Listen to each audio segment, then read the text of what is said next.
নির্দিষ্ট স্থানে কবর দেওয়ার ব্যাপারে পিতামাতার ওসিয়ত পূর্ণ করা আবশ্যক কিনা?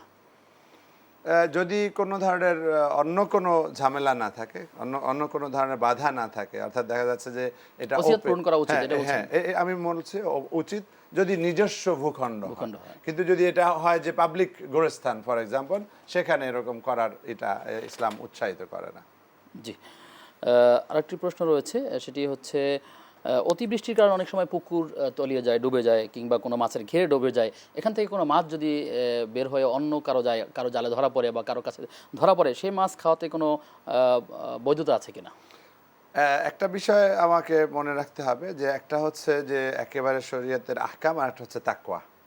আমার দৃষ্টিতে যদি আমরা মুত্তাকি হই এবং জানি যে এভাবে অতিবৃষ্টির কারণে এভাবে প্রচুর মানুষের হয়েছে, আমি এখান থেকে জাল ফেলে আপাতত করব না, তাকওয়া অবলম্বনের জন্য যে আমার এটা হতে পারে আর একজনের মনের কষ্ট, এই যে ছুটে গেছে তাতেও সে কষ্ট।